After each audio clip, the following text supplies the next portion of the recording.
Hi, I'm Greg. Welcome to 3D Make It. Today it's here. Finally, the Legend review. Let's get started.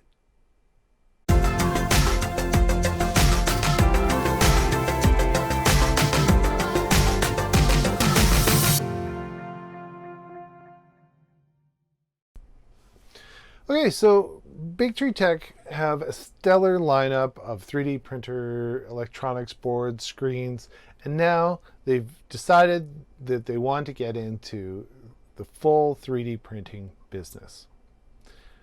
Our first unboxing with the Legend was pretty disappointing with all the issues we had. I reached out to Big Tree Tech and they have addressed all the original issues I had with their early production models. The Legend we are looking at today has all those fixes applied, so let's see if it's as good as the rest of their lineup. The Legend is a standard Cartesian i3 design from Big Tree Tech.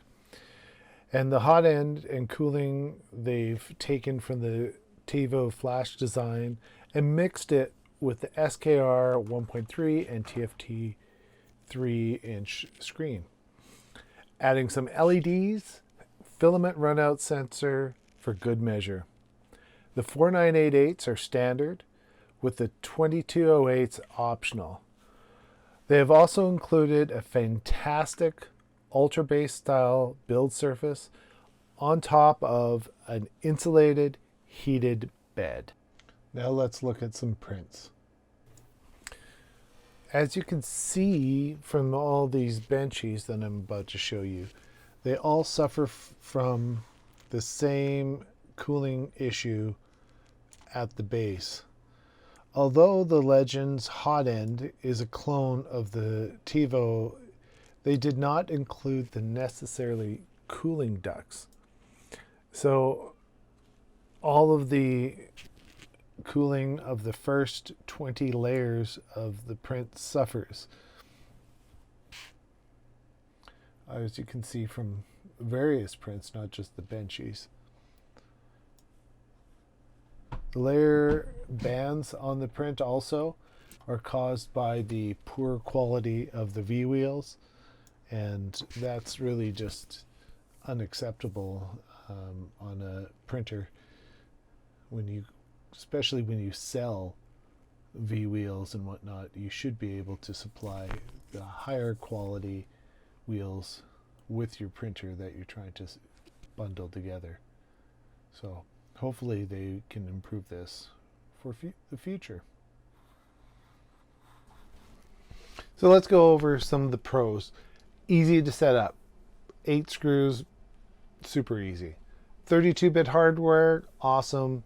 Changeable steppers so you can easily upgrade them, fantastic.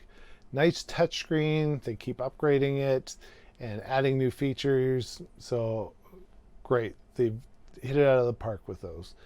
Fantastic build surface. The build surface on this thing, you print on it, it sticks, it cools down, it pops right off. Great. It has nice heated bed with the insulation underneath, so you're good to go. It heats up and holds its heat really well through the entire print.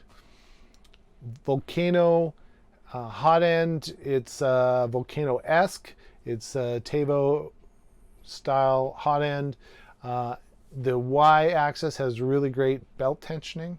So those are the main highlights that I really liked about it. I thought they were really good. Now let's go over the cons. The Z end stop, the placement is horrible. They could have done a lot better on that. I actually had to flip it 180 degrees so that it wouldn't ground out against the chassis on both versions I was sent. The V-slot wheels are terrible. Chunks missing, uneven. They pull the gantry all over the place as they roll. That was very evident as you saw in the prints. Poor ventilation in the control box. The power supply is fan is obscured by the metal cover. So that's horrible. They still haven't fixed that. and low quality power supply. Come on, guys, let's get some Meanwhile power supplies in there. Yes, it's going to add a little to the cost, but it's going to make your product that much better and safer for everyone else. The biggest drawback is the cooling. You saw though the first 20 layers, they were just crap. The cooling, there's no ducts. They really needed to put some ducts to direct the airflow right onto the material and narrow the flow, and they didn't do that. So although this is an inexpensive printer, easy to set up, it's hard to love. It does not beat the Ender, unfortunately, even with the SKR and the touchscreen.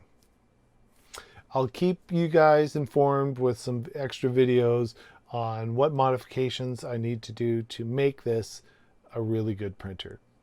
And I'll also keep track of the costs too for you guys. So I just want to say, again, thanks to all our subscribers.